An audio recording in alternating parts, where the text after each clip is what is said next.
memang secara angka-angka statistik mencatat Provinsi Maluku Utara setidaknya dalam beberapa tahun terakhir, kalau boleh saya sebut 3 tahun terakhir, mengalami angka pertumbuhan ekonomi yang luar biasa. Bahkan nasional kemudian mencatat angka pertumbuhan yang fantastis di Maluku Utara. Kemudian begini Pak, di saat wilayah lain, provinsi lain mengalami perlambatan yang karena inflasi ya, mungkin itu adalah efek ekonomi global ya yang terjadi. Sementara Maluku Utara berjaya lah ya istilahnya di angka 20,49.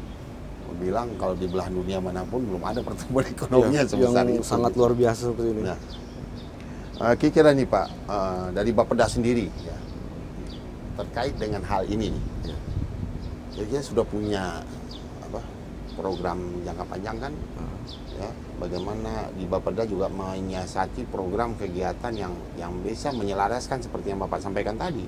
Saya ingin menyampaikan sedikit informasi awal bahwa kalau tadi disebutkan bahwa tingkat pertumbuhan ekonomi Maluku Utara di tahun 2022 sampai 2003 itu termasuk yang tertinggi ya. Nah, tetapi di tahun-tahun itu juga Maluku Utara punya tingkat inflasi itu sempat tertinggi se-Indonesia juga. Sempat tertinggi? Iya, juga. sempat tertinggi di Indonesia. Kira-kira nih dari Pemprov sendiri untuk menjaga jalur rantai pasok ini, kira-kira sudah melakukan apa Pak? Kan tadi ketergantungannya 70% tuh. Itu juga bergantung daripada ini kan, sarana transportasi, kelancaran transportasi untuk distribusi tadi. Kira-kira mungkin Pemprov sudah melakukan apa terkait dengan sektor transportasi yang juga mempengaruhi. Ya.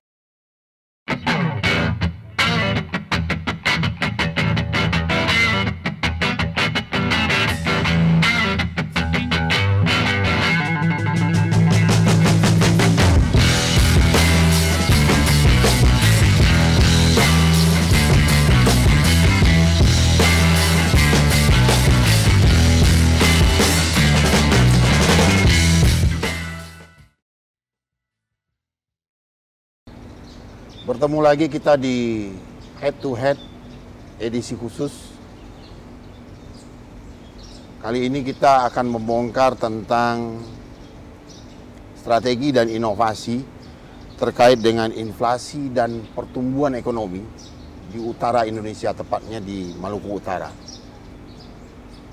Desti Kebijakan dan seluruh inovator seluruh Indonesia, kita mengetahui bahasanya COVID-19 beberapa tahun yang lalu telah mendera kita.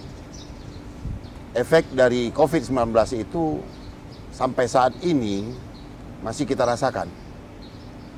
Termasuk juga terjadinya perlambatan ekonomi di berbagai belahan dunia, termasuk juga Indonesia. Nah, pada kali ini kita ingin membahas bagaimana terkait dengan inflasi dan pertumbuhan ekonomi di Provinsi Maluku Utara. Desti Kebijakan dan para inovator seluruh Indonesia, kita mengetahui bahwasanya perlambatan ekonomi yang terjadi pada saat ini dipicu oleh berbagai faktor. Pertama mungkin geopolitik, kita tahu bagaimana perang Ukraina dan Rusia, kemudian dilanjut dengan kekisruhan geopolitik yang terjadi di Timur Tengah.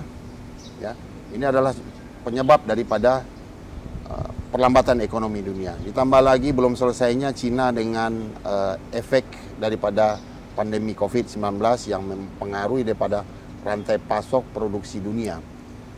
Karena mau tidak mau, suka tidak suka, 40% ekonomi dunia ini mungkin dipegang oleh Cina. Nah, pada saat ini bertepatan dengan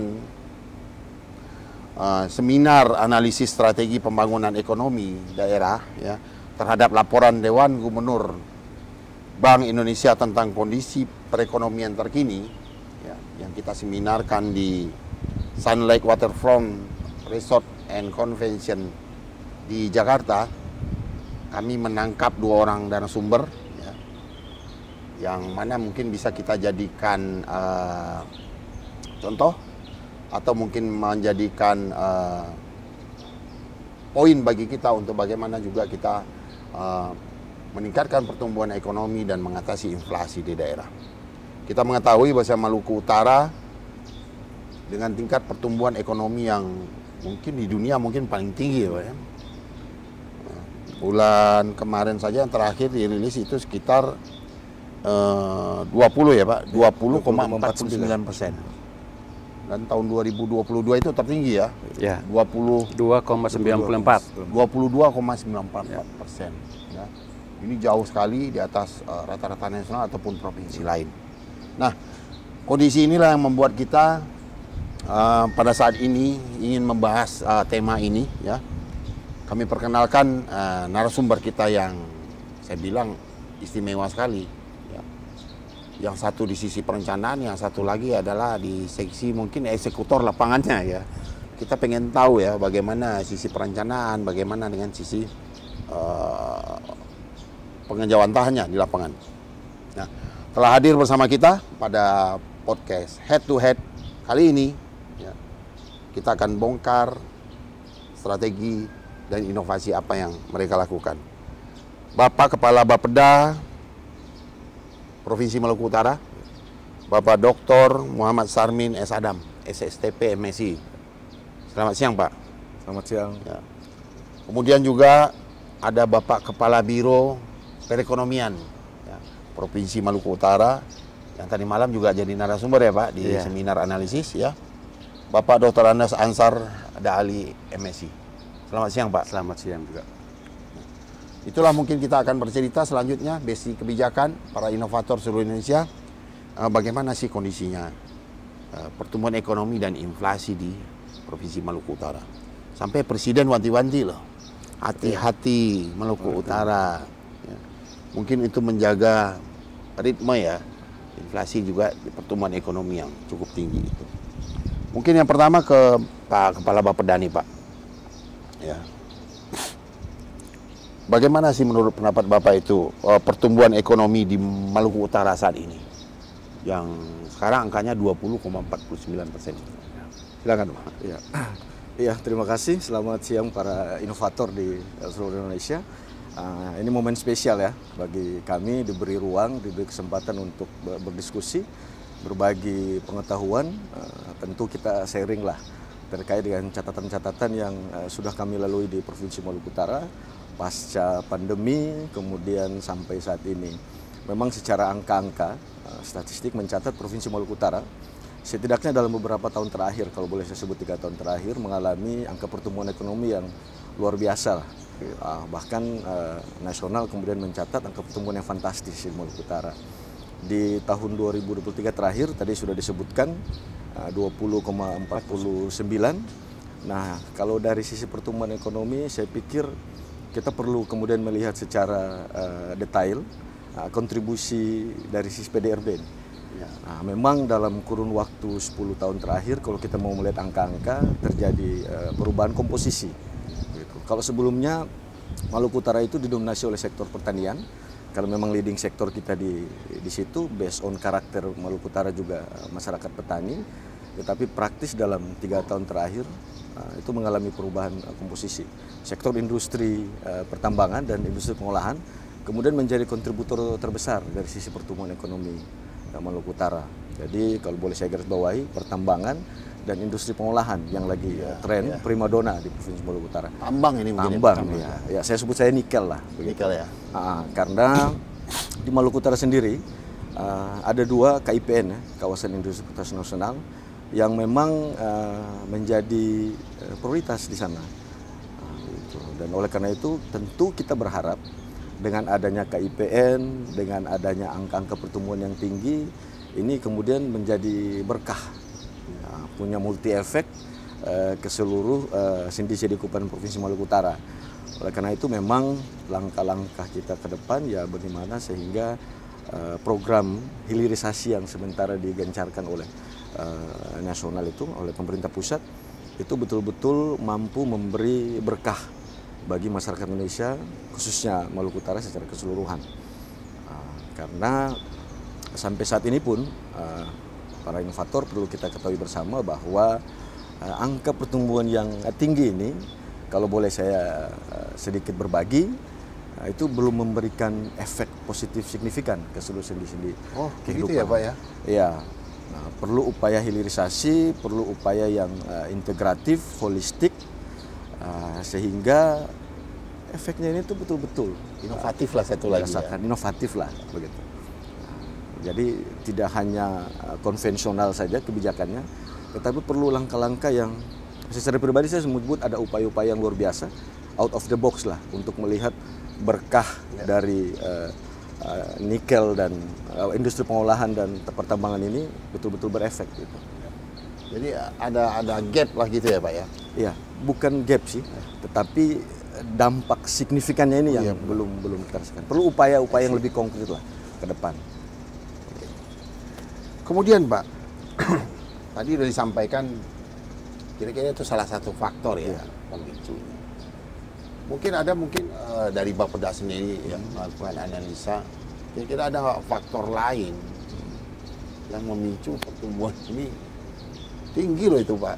Betul. Dunia pun saya rasa ada setinggi itu ya. Bahkan Pak Presiden Pak Joko Widodo juga kan memberi atensi khusus tuh dan memberi peringatan bahwa ya kita harus hati-hati terhadap angka pertumbuhan yang tinggi.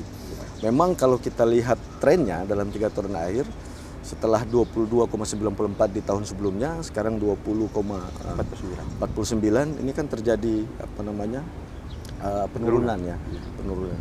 Jadi BPS kemudian mencatat bahwa akan mencapai titik puncak gitu. Titik puncak. Karena di beberapa kawasan industri sendiri pembangunan smelter kan sudah mencapai pada titik puncaknya. Praktis di sisa waktu ke depan hanya tersisa beberapa smelter yang akan dibangun. Dan oleh karena itu memang upaya kita itu tidak hanya melihat pertambangan ANSI sebagai konkur utama, tetapi bagaimana sektor pertanian ini kemudian harus menjadi pendamping di sektor pertambangan dan pengolahan, begitu. Nah, sehingga dampaknya kan signifikan, seperti itu. Termasuk menyiapkan SDM juga kali Pak? Betul, SDM tetap menjadi kata kunci, begitu. Juga untuk menjawab persoalan pengangguran misalnya, angka kemiskinan. Nah, di 2 daerah tambang ini, Halmahera Timur dan Halmahera Tengah kan, kita masih kemudian meninggalkan catatan angka kemiskinan di atas rata-rata angka nasional, seperti itu. Dan ini menjadi pekerjaan rumah bagi kami Maluku Utara. Setidaknya ya dia harus berbanding lurus lah. Di satu sisi pertumbuhan ekonominya signifikan, tetapi di sisi yang lain angka-angka makro itu juga harus berdampak positif terhadap angka pertumbuhan penduduk, terhadap penurunan angka kemiskinan dan lain-lainnya. Tapi kalau kita lihat memang banyak juga daerah di Indonesia yang punya sumber daya alam yang cukup besar, tapi kadang-kadang tidak berbanding lurus dengan angka kemiskinannya. Harusnya memang harus sejalan ya, seperti yang Pak Kepala Bapeda sampaikan. Kemudian begini Pak, di saat wilayah lain, provinsi lain mengalami perlambatan yang karena inflasi ya, mungkin itu adalah efek ekonomi global ya terjadi. Sementara Maluku Utara berjaya lah ya istilahnya di angka 20,49. Bilang kalau di belahan dunia manapun belum ada pertumbuhan ekonominya sebesar yang itu. Sangat luar biasa seperti ini. Nah, kira-kira nih Pak, dari Bapeda sendiri ya, terkait dengan hal ini, kira-kira sudah punya program jangka panjang kan? Ya, bagaimana di Bapeda juga menyiasati program kegiatan yang bisa menyelaraskan seperti yang Bapak sampaikan tadi, ya, antara pertumbuhan ekonomi dengan kemiskinan, pengangguran juga harus jalan. Bisa nggak Pak? Iya betul. Nah ini sebetulnya pertanyaan yang menarik ya. Pertanyaan menarik, bagaimana supaya pertumbuhan ekonomi itu kemudian relasinya positif. Tentu Maluku Utara punya program khusus. Terutama kalau kita merujuk ke dokumen RPJMD kita, setidaknya ada 3 mayor project kalau boleh saya sebut, yaitu Maluku Utara Tumbuh, Maluku Utara Cerdas, dan Maluku Utara Pintar. Nah itu yang kemudian dalam 5 tahun terakhir ini program kerja Pak Gubernur yang coba kita genjot based on kompleksitas persoalan yang kita hadapi saat ini. Maluku Utara Tumbuh misalnya, bagaimana upaya kita bersama sehingga pemuda masyarakat Maluku Utara itu tidak menjadi penonton begitu, tetapi ikut andil dalam kerja-kerja besar mengawal suksesnya kebijakan pembangunan di Maluku Utara.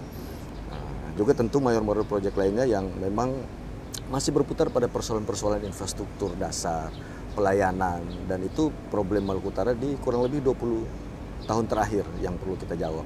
Nah, di saat bersamaan angka-angka makro seperti IPM, kemudian infrastruktur, kemudian kemiskinan, itu masih menjadi pekerjaan rumah yang kemudian tidak bisa dilepas pisahkan, karena ini angka-angka makro yang memang harus kita penuhi. Tapi pada prinsipnya Bapeda sebagai badan perencanaan mencoba kemudian mengkerangkai itu, memapping kompleksitas persoalan yang ada, sehingga kontribusi industri pengolahan dan pertambangan ini itu betul-betul punya efek yang signifikan menjawab persoalan-persoalan yang dihadapi Maluku Utara saat ini. Contoh misalnya yang masih menjadi catatan, kehadiran KI, kawasan industri, di saat bersamaan kan membutuhkan jumlah tenaga kerja yang banyak seperti itu, dan kondisi sumber daya manusia khususnya pencari kerja di Maluku Utara sampai saat ini, kalau boleh kita jujur dengan kondisi saat ini, belum sensitif terhadap pasar kerja yang kemudian dibutuhkan di kawasan industri. Nah, Bapeda dengan Nakertrans mencoba mengkerangkai itu, menyiapkan tenaga kerja, balai-balai, berrelasi dengan program CSR-nya perusahaan, kemudian pro pada kebutuhan masyarakat Maluku Utara saat ini. Sensitif ya terhadap. Iya, tentu ini proses, tidak serta-merta hari ini kita bicara, tahun depan sudah punya efek, tetapi minimal fondasi awal kita letakkan, sehingga dampak ke depan kehadiran para stakeholder, terutama perusahaan tambang ini, betul-betul bisa inherent dengan apa yang menjadi kebutuhan masyarakat Maluku Utara secara komprehensif. Bapeda mencoba meletakkan itulah. Berarti sudah terbaca nih Pak ya? Ya, dari angka-angka tentu kita bisa memprediksi kebutuhan kita ke depan, tinggal komitmen lah seperti apa ke depan. Apalagi kan catatan-catatan target dari TPB, pembangunan berkelanjutan, kan mewajibkan itu, harus kita penuhi. Oke, itu soal pertumbuhan ekonomi. Ya. Sekarang kita ke inflasi nih Pak. Siap. Jadi kalau dihubungkan pertumbuhan ekonomi dan inflasi itu kan dua sisi yang saling mempengaruhi itu ya. Bisa jadi pertumbuhan ekonomi yang tinggi itu memicu juga inflasi. Ya. Ketika memang agregat permintaan itu ya total barang dan jasa itu melebihi kapasitas produksi gitu loh Pak. Nah, sementara kan kita tahu nih, Provinsi Maluku Utara kan terbentang sebagai negeri kepulauan ya, yang memang juga pasti memicu juga biaya distribusinya tinggi, ya, rantai pasoknya juga tinggi. Nah, bagaimana Pak Karo sekarang kondisi inflasi di Maluku Utara saat ini Pak? Iya, baik, assalamualaikum warahmatullahi wabarakatuh, selamat siang. Jadi sebagaimana disampaikan tadi bahwa antara tingkat pertumbuhan dan inflasi memang saling terkait ya, antara satu dengan yang lain. Saya ingin menyampaikan sedikit informasi awal bahwa kalau tadi disebutkan bahwa tingkat pertumbuhan ekonomi Maluku Utara di tahun 2022 sampai 2003 itu termasuk yang tertinggi ya. Nah, tetapi di tahun-tahun itu juga Maluku Utara punya tingkat inflasi itu sempat tertinggi se-Indonesia juga. Sempat tertinggi? Iya, sempat tertinggi di Indonesia. Dia masuk di tahun 2023 kemarin, pada bulan-bulan kemarin, pada beberapa bulan terakhir di tahun 2023, sempat berada di puncak pertumbuhan inflasi yang tertinggi juga. Dia terbawa sampai di akhir tahun 2023, Maluku Utara tetap masih bercokol di 10 besar nasional. Nah, dari kondisi itu alhamdulillah memasuki tahun 2024 ini, ya, atas upaya dari seluruh komponen yang ada, baik TPID itu sendiri maupun provinsi maupun kabupaten kota dengan instansi vertikal yang tergabung dalam TPID itu berupaya semaksimal mungkin ya, sehingga memasuki tahun 2024. Mulai dari Januari sampai dengan Januari sampai di bulan Mei 2024 ini tingkat inflasi Maluku Utara itu sudah berada pada angka yang di bawah nasional juga. Ya, berada ya sudah terjadi deselerasi yang sangat baik ya. Contohnya di bulan Januari ya. Inflasi Maluku Utara sempat berada pada angka 4,33%. Yang masuk ke bulan Februari dia terjadi penurunan sangat drastis di angka 2,71%. Ya. Kemudian masuk lagi pada bulan Maret dan Februari di angka 3,95 dan sebagainya, dan sampai pada bulan Mei ini dia terjadi penurunan lagi di angka 3,27%. Berarti sudah mencari keseimbangan ya Pak ya? Ya, makanya dia terjadi fluktuatif ya. Jadi berada di posisi yang sudah keluar di zona yang dikatakan zona merah lah secara nasional. Nah, inflasi untuk kondisi saat ini sampai di bulan Mei ini, sebagaimana yang saya sampaikan tadi malam bahwa dari keseluruhan komponen yang menjadi penyumbang inflasi tertinggi itulah persoalan makanan, minuman, dan tembakau ya. Mulai dari tembakau ya Pak ya? Iya, tembakau. Mulai dari bulan Januari sampai di bulan Mei. Nah, itu faktor yang jadi pemicu memberikan andil terbesar dalam angka inflasi ini adalah persoalan makanan dan minuman itu. Nah, itu bisa dimaklumi bahwa pada momen-momen kemarin, di bulan-bulan kemarin ya, inflasi itu dia terjadi juga karena dipengaruhi oleh hari-hari besar nasional, keagamaan dan sebagainya. Kemudian juga ada persoalan lain terkait dengan contohnya ya. Jadi kalau komunitas yang menyumbang itu yang terbesar kemarin seperti beras ya. Beras itu mungkin secara nasional juga menjadi tingkat inflasi yang cukup tinggi. Nah, untuk Maluku Utara kita ketahui bahwa tingkat ketergantungan Maluku Utara terhadap pasokan bahan pokok makanan dari provinsi lain sangat tinggi, ya gitu, sangat tinggi. Kemudian juga terjadi semacam pergeseran panen dan sebagainya. Ada kemudian penyediaan cadangan beras yang sangat tinggi sehingga mempengaruhi angka harga beras itu ya, sehingga terjadi inflasi dan sebagainya. Nah, dari itu juga tidak terlepas dari para upaya-upaya tim koordinasi, tim pengendalian inflasi TPD, Provinsi Maluku Utara maupun kabupaten kota, kita selalu melakukan rapat koordinasi ya. Selain kita mengikuti perkembangan inflasi dan mengikuti rakor setiap minggu yang digagas oleh Kemendagri, di tingkat daerah juga kita selalu melakukan rapat-rapat koordinasi untuk membahas persoalan-persoalan inflasi yang ada nih. Hingga terjadilah bahwa sampai pada bulan Mei ini angka inflasi Maluku Utara itu sudah keluar di zona merah dan sudah berada di angka inflasi yang sudah cukup di angka 3,27%. Ya. Kita tuh kunci tadi di zona merah ya Pak.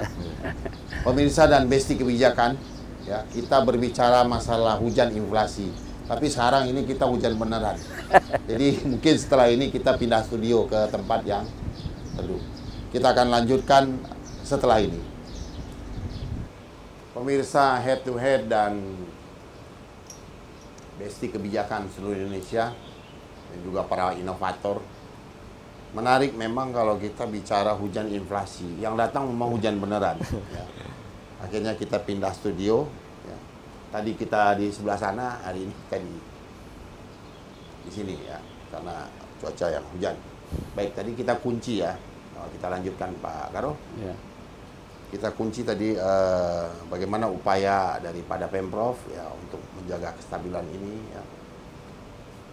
Jadi terkait dengan itu tadi, mungkin sedikit ingin tambahan ya, bahwa dalam rangka untuk menjaga tingkat inflasi juga, tadi saya hanya sebatas menyebutkan bahwa adanya koordinasi antar TPD baik provinsi dan kabupaten kota, tetapi ada upaya-upaya konkret juga yang dilakukan tadi seperti yang belum sempat disampaikan tadi, seperti kita melakukan gerakan pasar murah dan sebagainya. Nah, itu dilaksanakan baik dari SKPD di Provinsi Maluku Utara, dinas sosial, dinas pangan dan sebagainya. Kemudian juga ada bantuan-bantuan bibit-bibit pertanian, ya dilaksanakan oleh dinas pertanian dan sebagainya. Selain itu juga kita secara intensif juga melakukan sidak, ya, melakukan sidak ke pasar-pasar, termasuk juga dengan para kontributor, distributor agar maksudnya agar mereka tidak menahan atau menimbun barang sehingga terjadi kelangkaan di pasar. Ya. Itu yang upaya-upaya yang kita lakukan selain rapat-rapat koordinasi yang kita laksanakan. Kemudian tetap kita mendorong kabupaten kota termasuk provinsi sendiri juga melakukan upaya-upaya kerjasama antar daerah. Dalam rangka untuk kita mungkin, Pak, ya pemerataan bahan pokok ya gitu. Itu yang dapat saya sampaikan. Jadi benar ya nih Pak Kepala Bida ya, teori yang disebutkan ya terkaitnya inflasi ya. Bisa pertumbuhan ekonomi itu bisa juga memicu tingginya tingkat inflasi ketika permintaan itu melebihi kapasitas produksi. Dan di sisi lain juga mungkin pertumbuhan ekonomi itu juga bisa memicu naiknya biaya produksi mungkin ya. Biaya terkait biaya produksi, ya, tingginya permintaan akan faktor produksi ya, bahan baku, tenaga kerja, yang otomatis si produsen juga akan menaikkan harga. Ya. Nah, ini mungkin Pak di Maluku Utara gimana nih Pak Kaban yang terjadi nih? Ya. Seperti yang di daerah lain mungkin ya. Yang penting rantai pasok itu barangnya ada dulu. Ya. Ini di Maluku Utara dengan kondisi geografis kepulauan, dengan biaya distribusi yang cukup besar ya, biaya transportasi kalau nggak udara nggak laut ya Pak ya. Nah itu gimana Pak fenomena itu ditangkap? Ya memang kalau kita bicara pertumbuhan ekonomi, kemudian ada dampak inflasi, nah sebetulnya juga muncul dampak-dampak lainnya. Nah saya pengen kemudian mengajak kita untuk membayangkan Maluku Utara lah kondisi saat ini. Betul tadi apa yang disampaikan, bahwa salah satu yang memang harus dipastikan oleh pemerintah Provinsi Maluku Utara, tentu dengan pemerintah kabupaten kota, adalah bahwa ketersediaan stok bahan itu betul-betul harus tergaransi. Jangan sampai barang itu nggak ada. Itu campur tangan pemerintah itu? Iya, makanya dalam banyak kesempatan saya menyebut teori klasiknya Adam Smith, invisible hand itu betul-betul harus dipastikan ada, bahwa negara tidak bisa absen di tengah problem atau dampak dari pertumbuhan ekonomi yang tinggi, kemudian di saat bersamaan ada inflasi. Nah ini betul-betul harus terkontrol. Tentu rantai pasok itu betul-betul harus dipastikan, harus tergaransi lah, ada terus. Nah di sisi yang lain, inflasi yang stabil itu kemudian tidak bisa kita mengabaikan faktor kultur masyarakat juga. Nah, masyarakat Maluku Utara itu punya kultur yang kemudian kalau boleh saya sebut punya keunikan tersendiri, begitu. Tingkat survive-nya luar biasa meskipun di tengah himpitan ekonomi yang tinggi.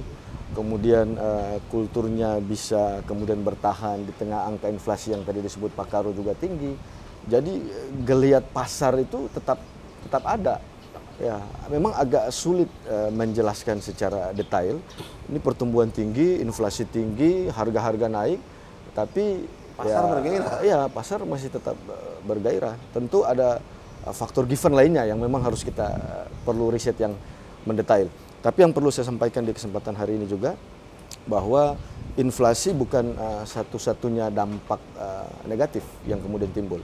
Ada problem-problem sosial lain, boleh kita sebut ketimpangan, ada problem kemiskinan misalnya, ada problem pengangguran, yang kemudian di saat bersamaan di banyak teori menjelaskan bahwa ini juga muncul ketika angka pertumbuhan ekonomi juga tinggi, disparitas antar wilayah di sisi lain, nah itu memang harus kita jawab. Jadi inflasi betul ada dampak yang signifikan terjadi, tetapi kita juga tidak bisa menutup mata terhadap problem-problem atau dampak negatif dari pertumbuhan ekonomi yang tinggi ini. Nah ini yang perlu kemudian di-highlight dan diantisipasi dari awal, seperti itu. Kami syukur ya, Pemprov Maluku Utara sudah menangkap itu ya.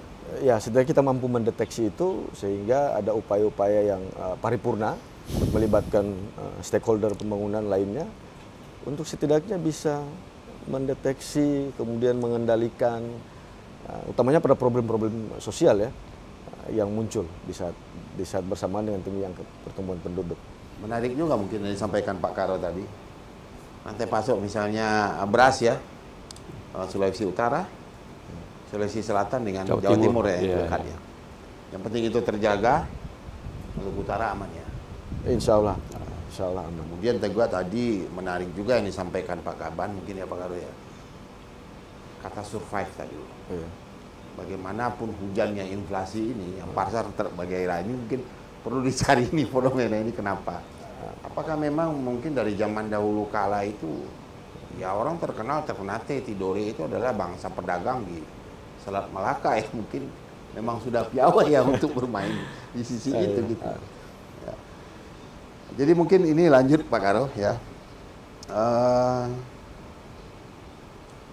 Terkait dengan budaya tadi Pak dan karakter tadi ya. Karo perekonomian yang juga mengamati bagaimana perilaku pasar di Maluku Utara ini ya. Apakah ada ini ya faktor atau pengaruh budaya atau karakter masyarakat yang mungkin mempengaruhi atau mempertahankan situasi ini ya, terkait dengan hujan inflasi yang melanda dunia saat ini ya. Kira-kira mungkin bisa dijelaskan nggak Pak? Ini menarik loh Pak. Ini nggak ada di teori ekonomi, mungkin karakter masyarakat juga. Ya, memang benar bahwa tingkat gaya hidup masyarakat juga dia memicu angka inflasi juga ya. Kalau masyarakat itu sendiri tidak berupaya semaksimal mungkin atau lebih cenderung konsumtif lah. Tidak ada upaya-upaya membuka lapangan-lapangan usaha yang baru dan sebagainya sehingga bisa mendukung perekonomian di Maluku Utara. Kalau semata-mata hanya untuk konsumtif saja, maka angka inflasi akan tetap dia berpengaruh terhadap karena saat ini sebagaimana yang disampaikan bahwa tingkat ketergantungan Maluku Utara terhadap pasokan bahan pokok di luar Provinsi Maluku Utara sangat tinggi ya. BPS mencatat itu pada angka 70%. 70 ya Pak ya? 70%. 30% sisanya itu berada pada 3 kabupaten seperti Halbar, Haltim dan Halut ya. Halbar itu sendiri atau Halbar sendiri mungkin kita ketahui juga sebagai lumbung padi ya, gitu. Tetapi sampai saat ini tingkat ketergantungan terhadap daerah lain atau provinsi lain itu masih sangat tinggi, gitu. Sehingga itu angka inflasi ini tetap terjadi fluktuatif ya, secara montomon ya, gitu. Tetapi demikian bahwa tetap Pemda Provinsi Maluku Utara maupun kabupaten kota tetap membangun sinergitas untuk kita menjaga dengan berbagai macam program dan kegiatan agar tingkat inflasi ini dia tidak berada pada angka yang stabil lah. Demikian mungkin. Kemudian masalah distribusi Pak Karo, ya dalam praktek lapangan tentu itu invisible hand tadi ya. Juga masalah transportasi, perhubungan juga itu menjadi ini juga ya campur tangan pemerintah pusat juga. Kira-kira dari Pemprov sendiri untuk menjaga jalur rantai pasok ini, kira-kira sudah melakukan apa Pak? Kan tadi ketergantungannya 70% tuh. Itu juga bergantung daripada ini kan sarana transportasi, kelancaran transportasi untuk distribusi tadi. Kira-kira mungkin Pemprov sudah melakukan apa terkait dengan sektor transportasi yang juga mempengaruhi inflasi? Salah satu hal yang dilakukan oleh Pemprov itu kemarin, kita juga sudah melakukan kerjasama dengan KSP Pelabuhan untuk menjaga transportasi ini. Sudah ada upaya Pak ya? Ya, sudah ada upaya ke arah itu. Kemudian satu hal yang sangat dibutuhkan oleh Pemda juga terkait dengan tol laut ya. Tol laut. Nah, tol laut ini sangat diharapkan, tetapi dalam kenyataannya operasionalnya di wilayah Provinsi Maluku Utara terlalu lama ya, karena memang apa namanya daerah Provinsi Maluku Utara mungkin terlalu pada posisi di timur dan sebagainya, sehingga waktu jangkaunya itu agak lama ya. Perlu afirmasi lah, ada kebijakan khusus untuk penambahan. Ya, lalu saya pikir sangat butuhkan penambahan trek tol laut ini. Pemutakhiran armada yang ada ya. Ya, bisa gitu. Gitu. Jadi ada upaya tingkat itu sudah kita laksanakan juga. Oh, berarti sudah tangkap. Iya. Jadi memang kerjasama itu Bang, jadi salah satu kata kunci. Dari Bapeda sendiri ya di beberapa tahun terakhir memang upaya untuk mendorong kerjasama, utamanya kerjasama antar daerah, kabupaten kota di Maluku Utara itu kita dorong juga dengan di luar daerah. Itu dalam rangka tadi itu menjaga rantai pasok. Tapi di saat bersamaan, kalau misalnya kita bicara soal distribusi barang masuk, otomatis kita bicara bongkar muat ya. Tidak hanya bongkar, tetapi juga harus muat gitu. Problem kita selama ini kalau kita mencatat aktivitas bongkar muat di Maluku Utara ini kan tidak seimbang. Jadi apa yang dibongkar dengan apa yang dimuat itu tidak berbanding lurus.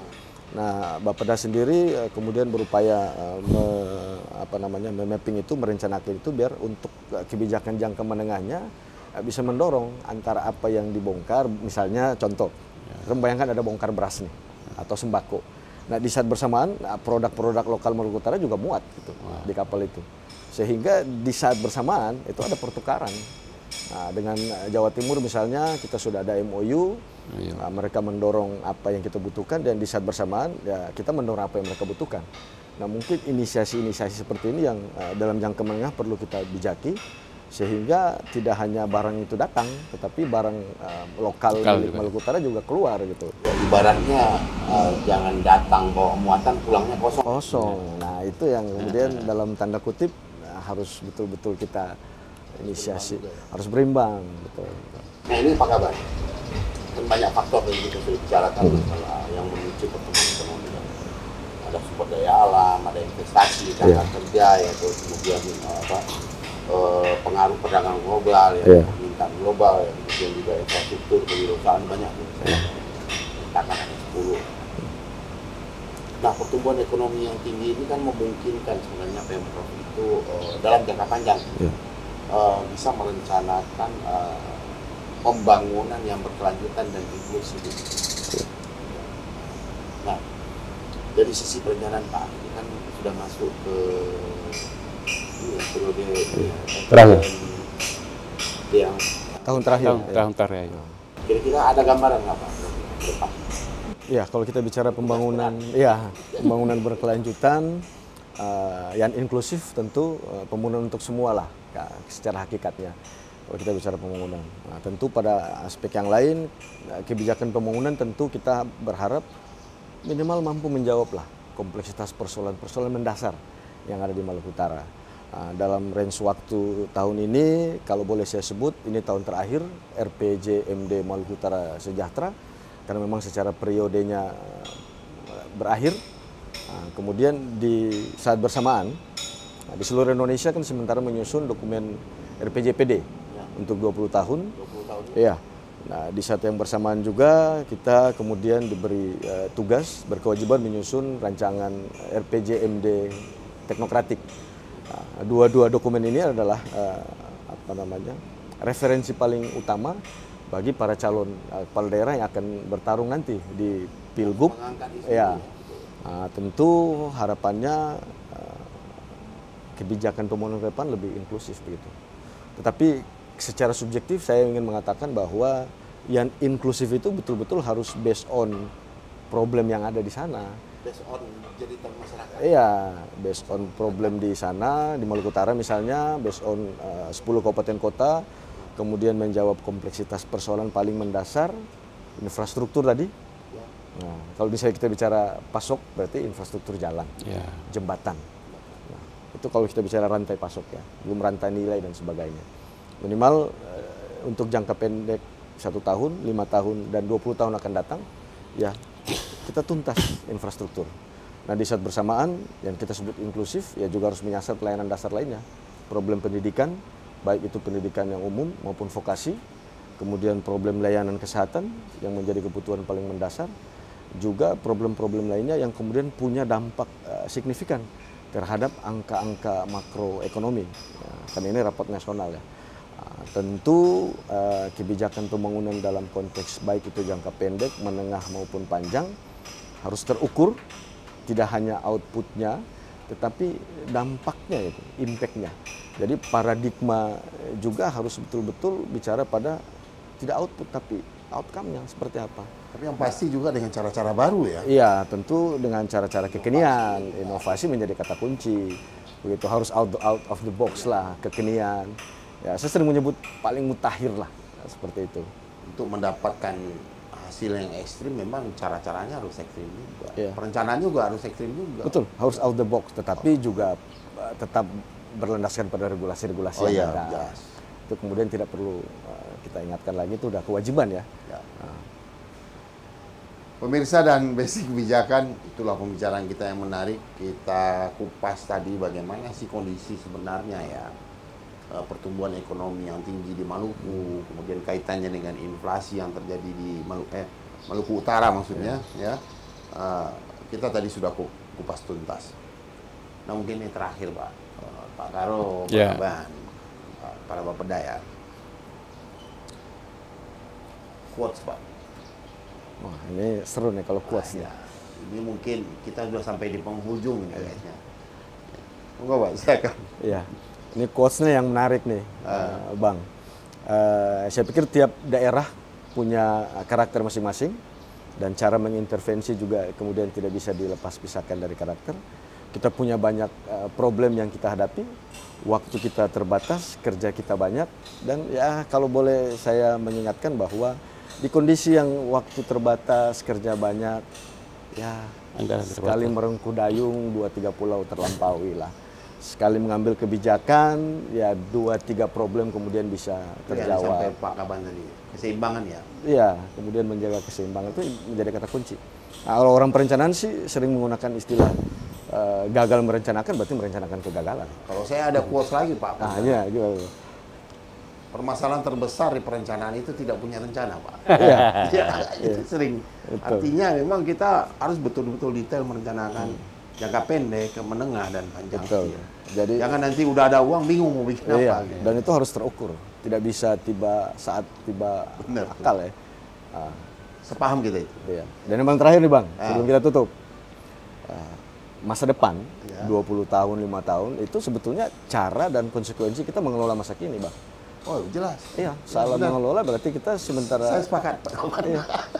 Mungkin ini supaya menjadi referensi kita bersama lah yang perlu kita highlight ke depan seperti apa. Semoga bermanfaat lah untuk kita semua. Benar Pak. Jadi Pak Karo mungkin ada Pak? Penutupan podcast kita ini. Saya pada kesempatan ini saya ingin sampaikan bahwa salah satu upaya terkait dengan pengendalian inflasi ya yang disampaikan atau diharapkan itu perlu ada intervensi pemerintah ya. Contohnya seperti persoalan transportasi dan sebagainya. Presiden dalam Rakor Nasional kemarin sangat mengharapkan ada intervensi dari pemerintah daerah terkait dengan biaya tak terduga dan sebagainya, kemudian transportasi kalau memang perlu ada subsidi dari pemerintah daerah. Kalau itu penyebab atau pemicu inflasi karena persoalan transportasi, apalagi kondisi Provinsi Maluku Utara dengan wilayah kepulauan ya, sangat berpengaruh karena ini persoalan transportasi. Hanya saja problem yang mendasar di Maluku Utara itu adalah minimnya anggaran ya. Nah, minimnya anggaran sehingga niatan untuk intervensi seperti itu mengikuti arahan Presiden, tapi lagi-lagi terbentur dengan kondisi keuangan ya. Nah oleh sebab itu saya mungkin mengharapkan bahwa dari pemerintah pusat tidak hanya mengharapkan seluruhnya kepada pemerintah daerah dengan kondisi anggaran yang ada, tetapi butuh juga intervensi langsung dari pusat gitu. Penambahan anggaran sebagainya itu juga merupakan salah satu hal yang diharapkan oleh bukan saja Pemda Provinsi Maluku Utara ya, terutama Pemda-Pemda yang punya anggarannya minim. Nah, kami Provinsi Maluku Utara dengan wilayah kepulauan tentu dalam upaya untuk menjaga kestabilan harga sehingga tidak menimbulkan inflasi, mungkin agak berbeda jauh dengan wilayah atau provinsi yang tidak punya karakteristik wilayah kepulauan, ya, sehingga persoalan transportasi, persoalan infrastruktur yang sudah lengkap mungkin beda di Maluku Utara gitu. Maluku Utara saat ini sebagaimana Pak Kaban sampaikan tadi bahwa persoalan upaya untuk menjaga jalur distribusi dengan penyediaan jalan dan sebagainya itu juga digerakkan, tapi kemudian sangat terbatas juga gitu. Sehingga saya harapkan bahwa dalam rangka untuk membangun sinergitas, pemerintah pusat tidak semata-mata menyerahkan seluruhnya kepada pemerintah daerah, terutama daerah yang memiliki anggaran yang terkecil, tapi juga butuh dukungan anggaran dari pemerintah pusat juga. Mungkin itu dari Pak Karo Perekonomian Provinsi Maluku Utara. Saya pikir itu adalah tantangan kita bersama ke depan. Tidak mungkin sesuatu itu terjadi tanpa ada sebab ya. Artinya memang kita juga harus bisa meningkatkan kapasitas, kemudian juga keterbatasan anggaran, kekurangan anggaran itu justru memancing kita untuk harus berpikir out of the box lagi gitu. Dengan sumber daya yang minim kita bisa mencapai output yang seperti yang diharapkan. Mungkin itu adalah tugas kita bersama yang memang kita harus persamakan ya. Jadi sinergi antara pusat dan daerah juga bisa kita maksimalkan. Pemirsa head to head dan BST kebijakan serta inovator seluruh Indonesia, di akhir pembicaraan ini suatu kalimat yang menurut saya perlu kita renungkan bersama. Inflasi ini adalah masalah kita bersama, tapi ada jenis inflasi yang sangat berbahaya. Ini bagaimana inflasi gaya hidup, lingkungan sosial, gengsi, ya, kemudian berbelanja secara impulsif itu sebenarnya kita sedang mencetak diri kita menjadi manusia-manusia konsumtif.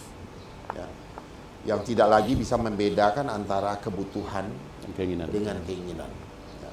Mudah-mudahan kita tidak masuk golongan manusia-manusia yang inflasi dalam gaya hidup, Pak. Tapi betul-betul manusia yang mampu bisa bijak ya dalam memahami situasi dan kondisi ekonomi saat ini.